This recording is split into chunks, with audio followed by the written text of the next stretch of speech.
da igreja. E se for possível, enquanto discorremos o assunto, gostaria do auxílio dos músicos, um tecladista abençoado, para fazer um fundo aí para nós. Queridos, o texto do Evangelho de Mateus, ele está inserido em um dos sermões de Jesus. Porém, este sermão em específico, ele se encontra dentro de uma temática que Jesus está trabalhando desde o capítulo de número 21. E nessa temática, ele vem construindo os assuntos.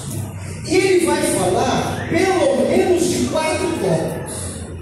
No capítulo de número 21, Jesus está chegando em Jerusalém, naquilo que eu e você conhecemos como a entrada triunfal de Jesus em Jerusalém. E entrando em Jerusalém, ele vai para o templo. E chegando no templo, ele vai encontrar um pessoal que deixa Jesus perplexo, que deixa Jesus irado. Ele vai encontrar aqueles que nós chamamos de os mercadores da fé. Gente que faz do reino de Deus um negócio e que está pervertendo a cultura do sacrifício e da adoração entre os judeus. Jesus, irado, vai destruir as suas estruturas, vai açoitar os vendedores e vai expulsar esses mercadores. Porque às vezes, irmãos, esse negócio de mercantilizar a fé parece inofensivo, parece que não vai dar nada, mas gera problema dos grandes. Porque a ordem de Deus acerca dos sacrifícios é: você vai separar a primícia, o melhor, um cordeiro macho de 1 ano de idade, branco, sem mancha e nem marca. Mas os mercadores estão levando os animais, os utensílios, o que é necessário para o sacrifício, para vender no templo. E está construindo no povo uma cultura de desprezo à preparação do sacrifício, aonde entre eles um olha para o outro e diz: o que você preparou esse ano para o sacrifício? Nada, eu não preparei nada, mas na porta do templo, com o meu dinheiro, eu compro alguma coisa e entro para adorar. E vai se levantando uma cultura que valoriza quem tem e despreza pelo que é, valoriza pelo que tem e despreza pelo que é. Prova disso é que, quando Jesus expulsa esses mercadores, no capítulo 21, se achega a ele uma multidão. E quem é essa multidão? Leprosos, coxos, cegos, órfãos, viúvas, crianças, necessitados, gente que era impedido de adorar, impedido de sacrificar, impedido de servir, porque não tinha como pagar. A mercantilização da fé exclui alguns da mensagem, porque eu só prego para quem tem dinheiro para me ouvir, eu só canto se tiver dinheiro para pagar o meu cachê, e eu estou limitando a mensagem a quem tem e desprezando os que são. Então Jesus acaba com isso e chega-se a eles necessitados, pobres, viúvas, enfermos, e Jesus vai pregar a estes, vai ensinar a estes. Jesus vai curar os enfermos e vai libertar os oprimidos, aleluia. Porque no momento em que nós tiramos da porta do templo quem cobra pedágio, quem só canta se paga, quem só prega se paga, a mensagem chega para quem não tem nada a oferecer, aleluia, mas tem uma alma para oferecer diante de Deus. E ele começa a pregar e ensinar durante seus enfermos, e aquela multidão fica maravilhada e ela começa a adorar Jesus. E ela vai dizer: ó filho de Davi, hosana nas alturas,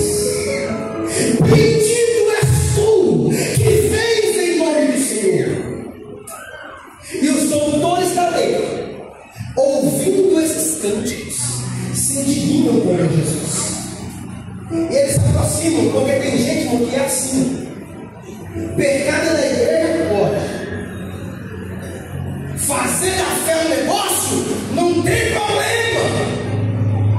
Mas quando alguém faz mais barulho adorando, começa a dar lugar, aí vira frescura, aí vira meninice, aí vira gracinha, aí se incomoda com quem está adorando. E eles vão questionar: quem é você? Você não está vendo o que eles estão fazendo? Estão te adorando, estão falando, e você deixa, você recebe. E aí Jesus vai responder dizendo: vocês não souberam desde o princípio que dos pequeninos, da boca deles, sai o perfeito louvor? E aí a gente acha que Jesus foi criança. Mas se nós lemos o contexto, os pequeninos a quem ele se refere é os de pouca expressão social. São os pequenos que não têm voz. É o órfão, é a viúva, é o necessitado, o pobre, o desprezado. Esses são os pequenos da boca de quem sai o perfeito louvor. Eles se retiram dali, Jesus sai do templo. E neste contexto, nós temos o primeiro tópico abordado por Jesus, dentro da construção desse templo. E o primeiro tópico é a anunciação do reino de Deus. Jesus prega, Jesus ensina, Jesus cura os enfermos anunciando: é chegar a voz do reino de Deus. E Jesus se retira, mas no outro dia ele volta para o templo novamente. E quando ele volta para o templo, quem é que está esperando ele lá? A multidão que no dia anterior ouviu a palavra, foi curada, foi liberta. E agora eles voltam para ouvir Jesus novamente.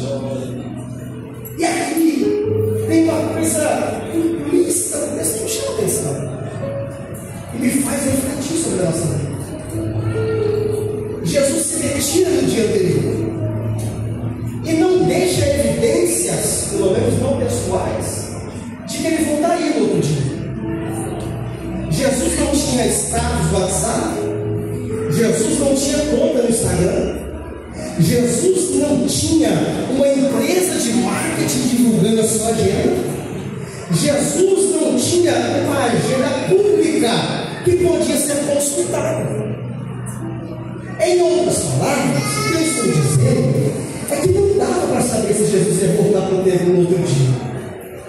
Mas a multidão estava esperando. E qual é o sentimento da multidão que está esperando Jesus no templo no outro dia? O sentimento é: eu não sei se ele vem hoje, eu sei que ele veio ontem, eu não sei se ele volta hoje, mas eu sei que eu recebi ele. E o que eu sei é que se ele voltar hoje, ele vai me achar aonde ele me encontrou, como ele me ensinou, adorando a Deus no reino dele. Porque tem gente que não quer recebido por Jesus, alcançado pela graça. Mas o tempo passa e de repente ele não já está mais no mesmo caminho por onde ele encontrou Jesus. Ele já não está mais no mesmo estado aonde Jesus o deixou. E eu faço para nós essa pergunta: se ele voltar de novo hoje, será que ele vai te encontrar no mesmo caminho por onde ele te mandou seguir? No mesmo lugar onde ele te mandou ficar? Continue adorando. Se ele volta hoje, será que ele ainda te encontra adorando? Será que ele ainda te encontra jejuando? Será que ele ainda te encontra orando? Será que ele ainda te encontra priorizando? Mas a multidão, ela sabe o que é ouvir, ela sabe de quem é ouvir, e ela sabe a quem ele está buscando. Porque tem gente que perdeu a referência, não sabe mais quem está buscando onde ele. E ele está buscando Jesus em lugares aonde ele não está, aonde ele não frequenta. Oh, glória a Deus. Vamos seguir, porque senão eu paro a vida e não vai.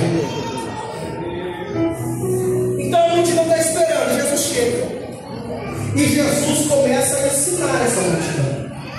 E quando Jesus está ensinando, chega novamente os doutores, os escribas, os fariseus. Dessa vez para interrogar Jesus. No dia anterior ele está sendo adorado e está sendo questionado questionado por permitir a adoração, depois de anunciar o reino de Deus. E agora ele é interrogado, porque eles procuravam acusar Jesus. Mas quando eles vieram para acusar, eles encontram o reino estabelecido sendo pregado e ensinado, e vão descobrir que esse reino confronta o nosso pecado. E Jesus, em seu sermão, começa a escancarar a realidade desses homens, dizendo: ai de vocês, quem foi que te ensinou a fugir da ira de Deus e a escapar do inferno?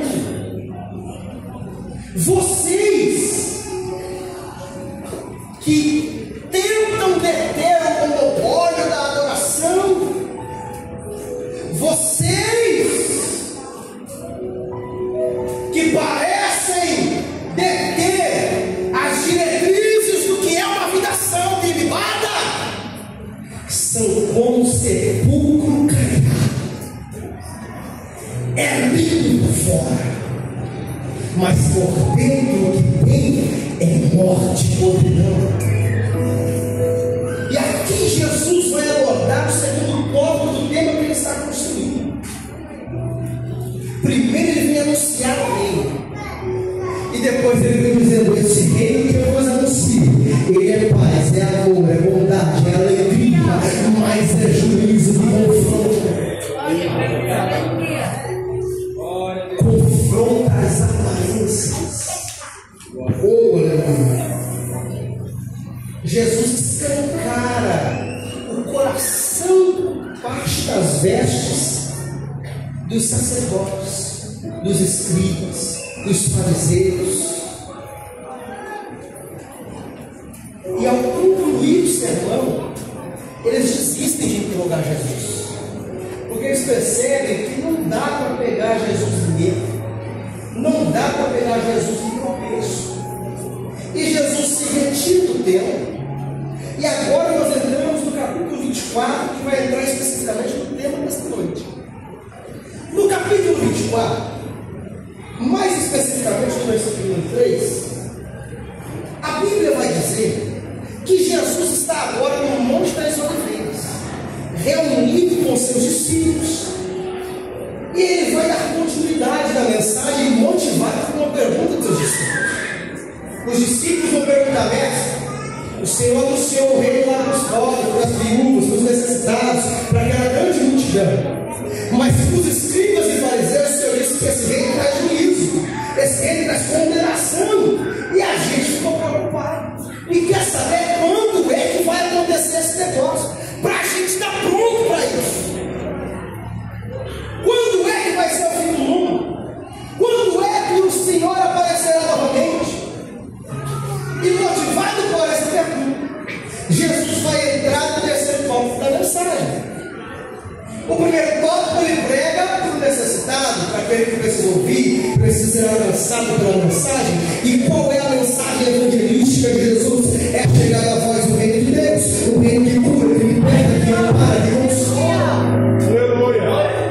Aí a segunda parte da mensagem é no seminário, para quem acha que já é crente. E ele vai dizer: não parece igreja, não parece de Deus, seja igreja, seja Deus, seja crente. Aleluia. E aí, no terceiro tópico da mensagem, ele vai falar com o seu aqueles que são Cristo, que são o Pai, que são igreja genuína. E ele vai dizer: olha, muitos sinais indicarão. E ele vai discorrer dizendo, entre eles, guerras, rumores de guerras, aflições, pestilências. Mas isso não responde à pergunta dos discípulos, porque eles perguntaram: mestre, quando isso vai acontecer? É importante saber o que vai acontecer. É importante saber o que vai acontecer. Mas a pergunta foi: quando isso vai acontecer?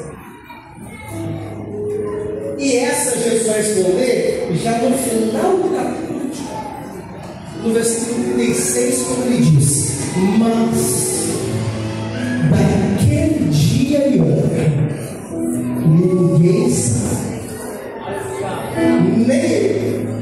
nem os anjos do céu, senão.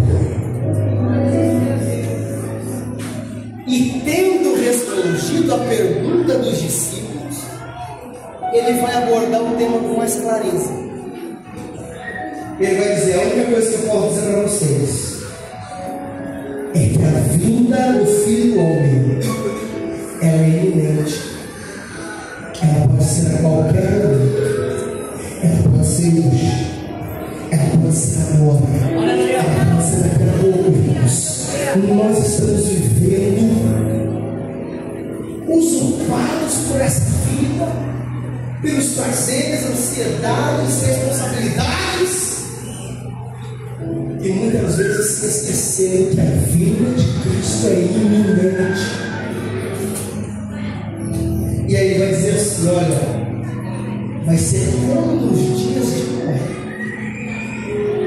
que eles comiam, bebiam, casavam-se e davam-se em casamento. Era tudo normal, até o dia em que Noé e sua família entraram na arca. Em outras palavras, o vizinho levou cedo e foi trabalhar. As crianças acordaram e foram para a escola. O pai e a mãe deixou os filhos na creche. A dona de casa levantou cedo para arrumar a casa. Se era domingo, a família acordou e se preparou para ir para a ED. Mas de repente, a porta da arca fechou.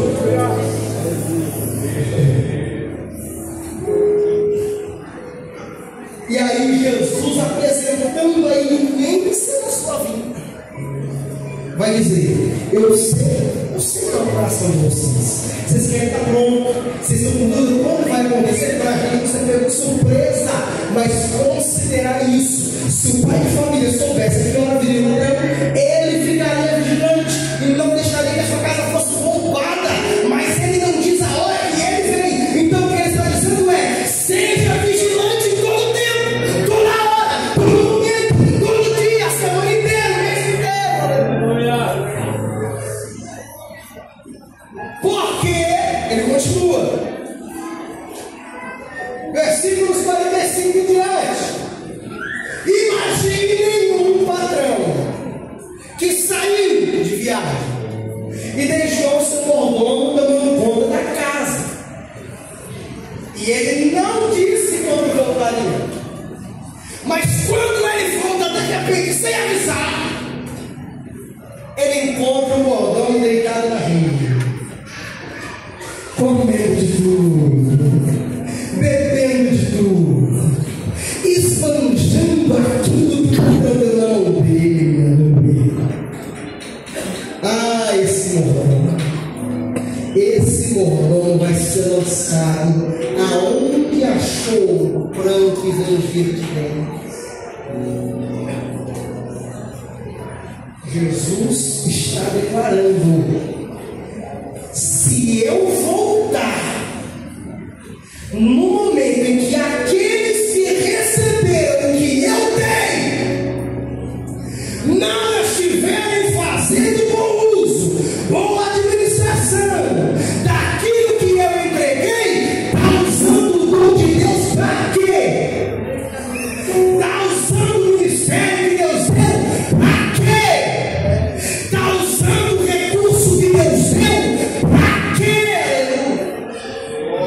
Porque o Senhor está voltando e vai requerer conta daquilo que Ele te entregou.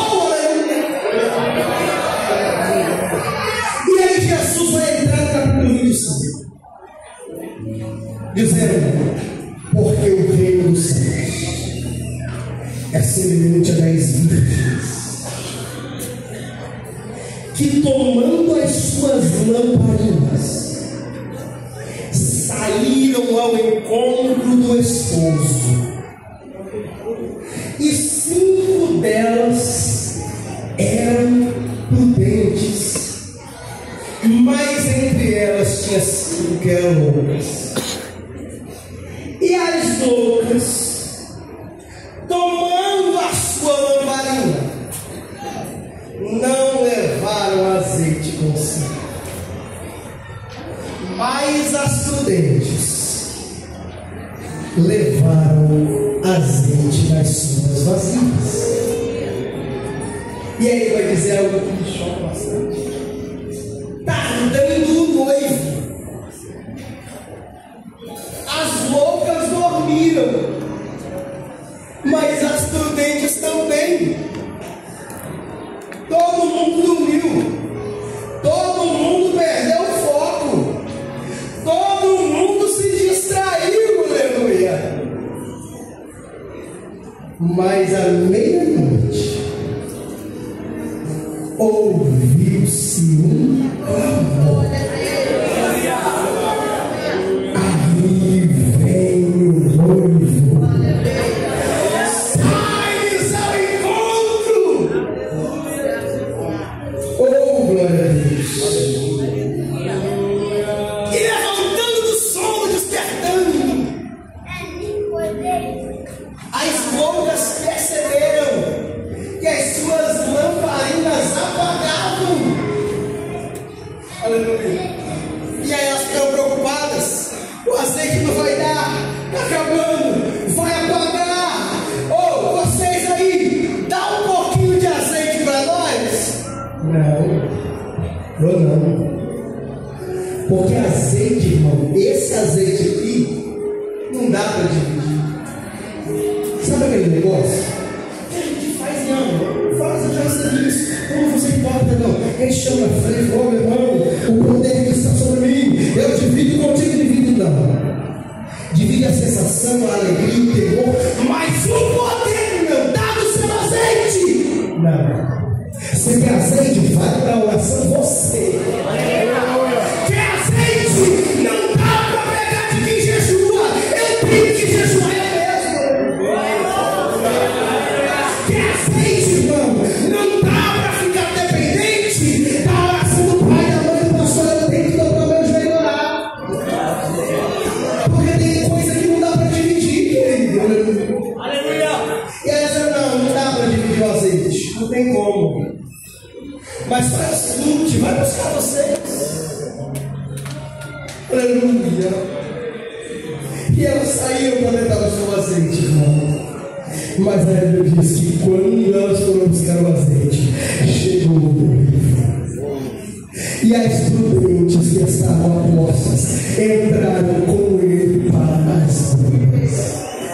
E chegando depois as loucas, elas disseram: Senhor, abre-nos a porta. Nós chegamos, estamos meio atrasados, mas nós viemos. E aí Jesus vai dizer: apartai-vos de mim, porque eu não gosto.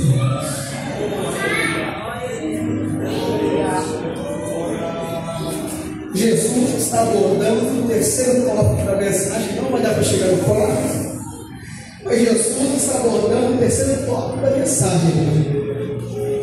Jesus está falando para a multidão que não conhece. É chegar no reino de Deus, o reino que cura, liberta, salva, alegria, gozo, paz, longanimidade. Mas ele está dizendo para os falsos convertidos: está chegando para vocês também o juízo, a condenação, o confronto, aleluia. Mas agora ele está dizendo para a igreja: o arrebatamento está vindo, o arrebatamento está vindo. Porque o reino de Deus não é comida, não é bebida. O reino de Deus não é aqui, não é material, mas o reino de Deus está chegando. Aleluia. Agora vamos discorrer um pouquinho esse terceiro tópico. Eu só passei pelos outros para contextualizar a mensagem, para a gente entender do que Jesus está falando, para quem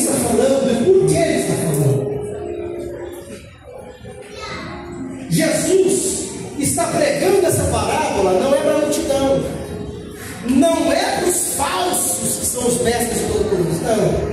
Ele está pregando para os seus. Ele está pregando para quem salvo. Ele está pregando para os discípulos. Ele está pregando para quem faz milagre com ele, para quem come na mesa com ele, para quem anda com ele. E o que é que Jesus está dizendo para a igreja que é dele? Tem uma parcela aí que está andando como quem não faz nada. Oh, aleluia. Queridos, o que Jesus está desenhando nessa parábola é a segunda fase de um casamento judaico. O casamento judaico não é como o nosso casamento. Lá não existe o namoro. E o noivado seria como a primeira fase do casamento para eles, onde eles vão até os pais da noiva, assumem o compromisso, paga o dote e vai embora preparar o lugar aonde eles vão viver. Quando ele vai embora, ele tem um compromisso. Eu paguei o dote como sinal que eu volto para te buscar. E esse é a fase aonde a mulher está desposada, como Maria estava desposada com José. Em contrapartida, a noiva tem o compromisso de manter-se pura para a chegada do seu esposo. Por isso José, quando sabe que Maria está grávida, não conhecendo o que era do Espírito, ele tenta secretamente deixá-la. Então Jesus está apresentando um casamento aonde o noivo já pagou o preço. E agora cabe a noiva esperar cura, esperação, esperar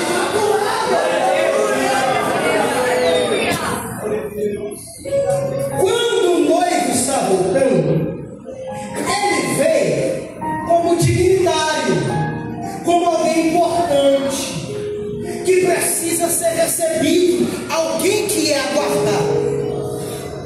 Quando o noivo vai vir, ele manda um aviso. E além do aviso, ele manda na frente a comitiva dos seus amigos próximos, que vem anunciando: o esposo está vindo, o esposo está vindo, o esposo está vindo. E a noiva, para receber o dignitário, vai enviar uma comitiva que vai encontrar com o esposo e vai vir com ele aonde ele está esperando. Isso não acontece só no casamento, acontece com Paulo quando ele está voltando para Jerusalém, e é uma figura importante da igreja. Então os irmãos de Jerusalém têm Paulo como dignitário e mandam uma comitiva para recepcioná-lo, e voltaram para onde ele vinha. E é isso que está acontecendo aqui.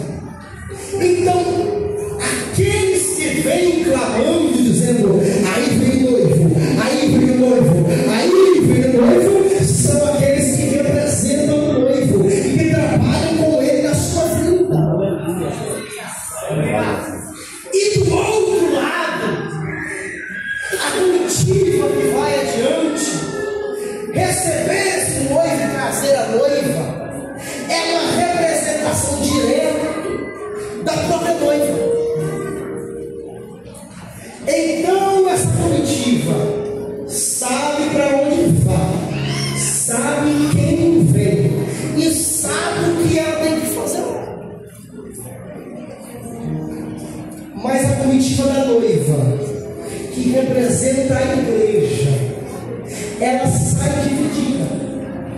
E preste atenção, porque agora você vai entender por que Jesus primeiro escancara a hipocrisia dos fariseus, para depois explicar isso para os discípulos. Por quê? Porque os fariseus, irmão, pareciam crente, irmão, parecia de Deus, eram os doutores da lei, eram aqueles que ensinavam o povo a respeito de Deus, parecia que eram de Deus. E Jesus está dizendo: saíram 10, dividido em 2 grupos. São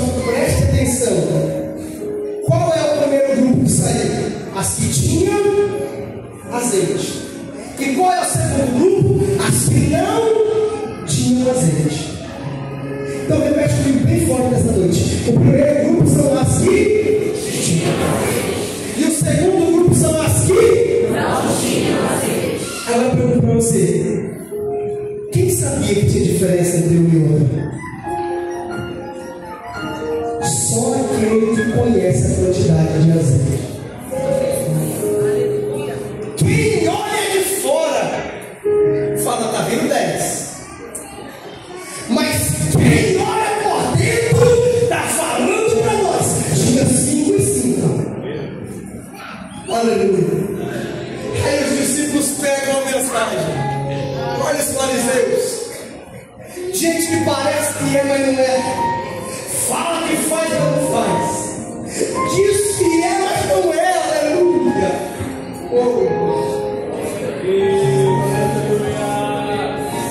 Nós estamos certos. Jesus não vem buscar uma igreja que parece santa, Jesus não vem buscar um povo que parece decente, pastores.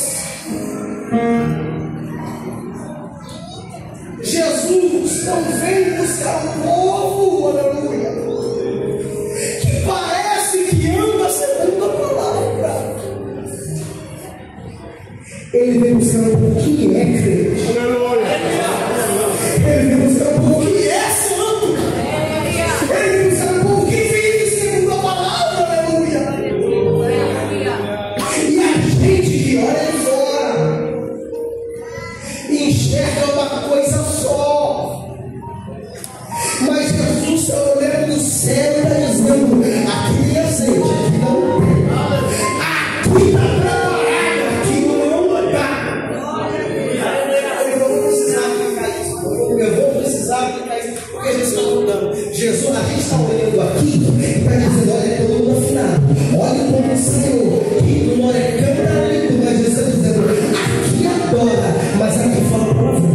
Aqui glorifica, mas aquele ali não respeita a mão. Esse aqui levanta a mão, mas aquele ali passa a mão aonde não. E a gente está olhando e está vendo 10.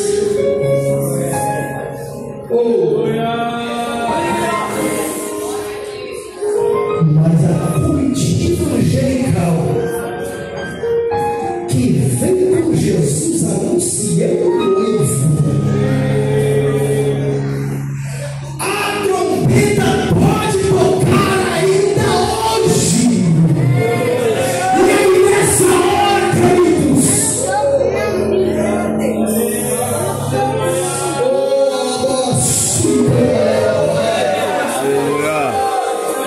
hora que a comitiva bradar,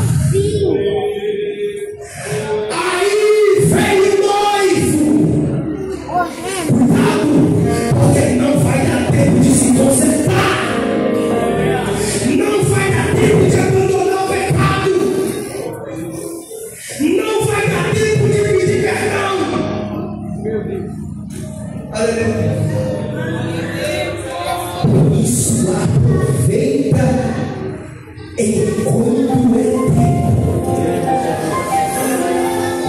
E sai daquele grupo de notícias. Peça perdão para os seus pais hoje.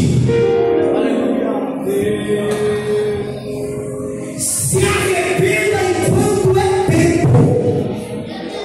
Você é crente mesmo, irmão? Então me prova que você é crente. Me prova. Termina aquele namoro escondido que não glorifica a Deus. Prova que você é crente mesmo. Prova. Para de gritar com a tua mãe e com o teu pai. Mostra que você é crente. Oh, aleluia. Aí vem o Espírito. E o interessante é que quando o brado chega, está todo mundo dormindo. Está dormindo quem tem azeite. E está dormindo quem está com a lâmpada seca. Está todo mundo dormindo.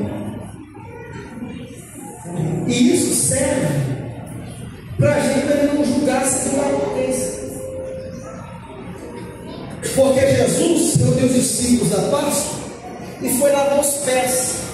Pedro, não entendendo nada que estava acontecendo, falou: eu não.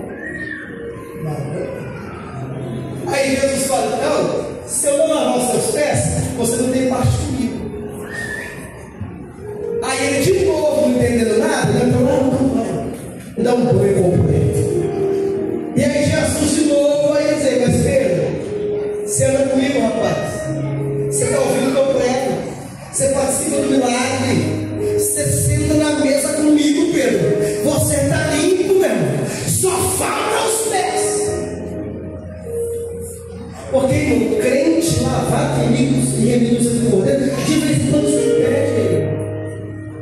De vez em quando na lida, o líder exerce um pouquinho de mais autoridade para matar alguém.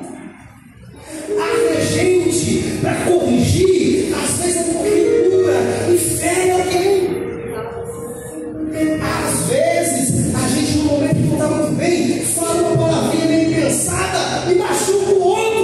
E acontece por quê? Porque andando com Jesus, a gente também se dispersa. Mas isso não é desculpa para o pecado deliberado. Jesus foi claro: você está limpo, só peça que de vez em quando. Vamos. Sério? Então todas dormem, todas se distraem, todas perderam o foco do que estava acontecendo ali. Todas. Mas a hora que elas despertaram do sono, com o anúncio da chegada do esposo, a gente vai descobrir uma coisa. Pensa aqui, irmão, pensa comigo. Quando elas acordaram, a Bíblia vai dizer que as loucas não tinham mais azeite e a lâmpada apagava. Eu tenho para mim, e tem com base no texto, porque o texto diz que as prudentes levaram o azeite na lâmpada. Não, fala que elas levaram o azeite nas suas, elas levaram o azeite nas suas vasilhas. Porque a lâmpada, deixa eu ser claro com você, cabe uma quantidade ilimitada de azeite. Então eu tenho para mim que quando todo mundo desperta do sono, a chama da meia bamba para todo mundo. Mas aí o que é que aconteceu? As prudentes pegam as vasilhas de azeite e começam a encher a lamparina. E aí o fogo começa a acender, e o fogo começa a crescer, e a luz volta a iluminar. E as loucas vendo isso: mas tem azeite aí? Uai, vocês não falaram nada? Dá um pouquinho para nós aqui, socorre a gente. Então nós descobrimos, irmãos, que todas dormiram. O azeite da lâmpada queimou para todas. E o que sustentou a prudente, depois de ter dormido, foi a reserva, irmão de Deus. Foi o depósito. Irmão, entenda uma coisa: Paulo escrevendo a Timóteo, vai dizer: Timóteo, guarda para com Deus o bom depósito. O que Paulo está dizendo, Timóteo? Se hoje você pode, ora 1, ora 2, ora 3 horas. Timóteo, se hoje você pode se debruça na palavra de Deus. Timóteo, se hoje você pode, jejua todos os dias. Porque, Timóteo, pode chegar um dia em que a rotina vai subir para você e vai sobrar só 15 minutos para orar. Timóteo, vai chegar um dia que você vai no trabalho, direto para a faculdade, e vai chegar em casa e vai já orar caindo para dormir. Mas guarda para com Deus o bom depósito, Timóteo. Porque quando crescer, a chama está apagando, o bom depósito vai entrar e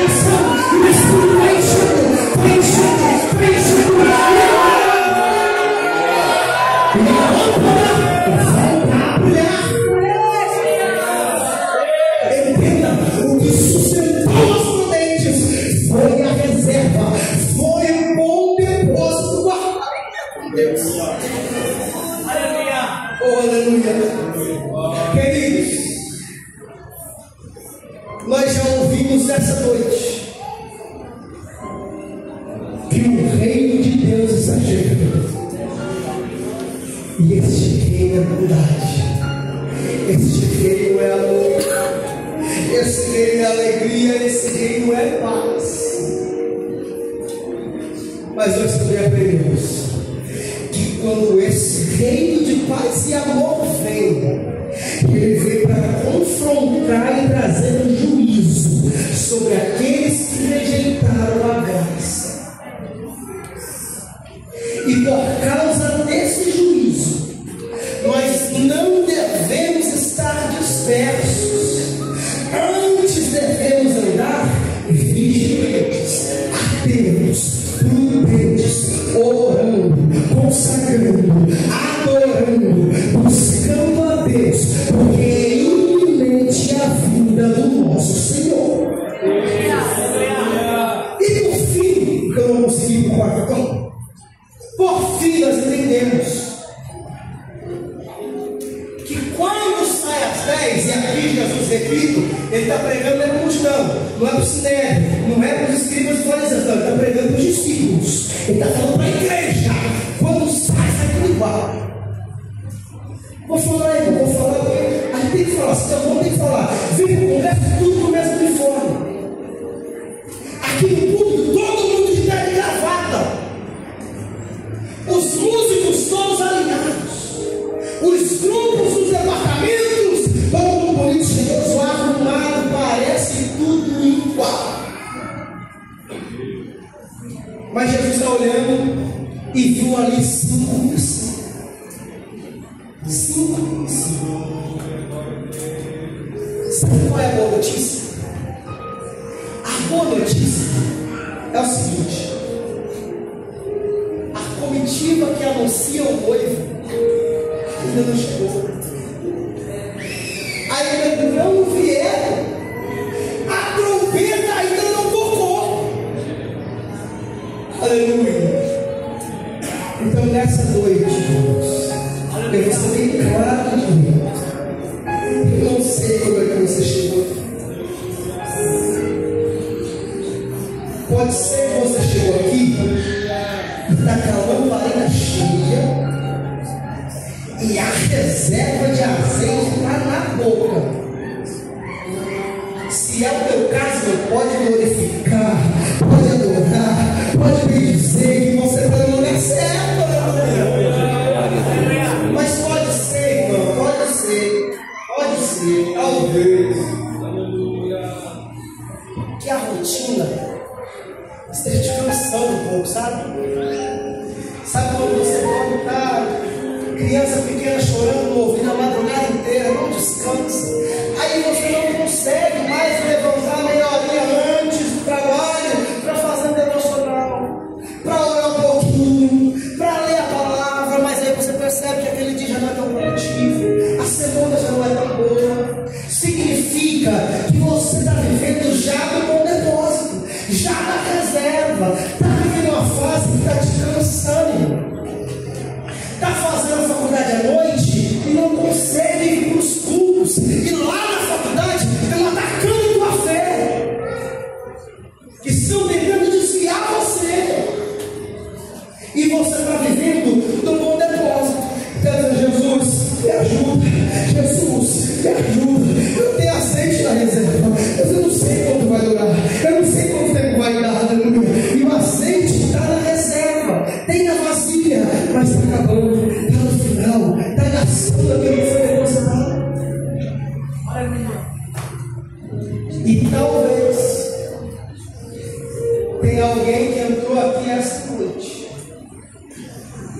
que já não tem nem reserva mais, só está queimando o que tem na lâmpada. Está adorando hoje, mas não sabe se vai dar filho com Jesus semana que vem. Está aqui cantando hoje, aleluia, mas antes de vir para cá, disse para Deus que essa é a última festa. talvez, alguém que esteja aqui essa noite já está com a lâmpada vazia e a chama apagada. Mas entretanto, a comitiva do noivo ainda não chegou. Aleluia. Fica de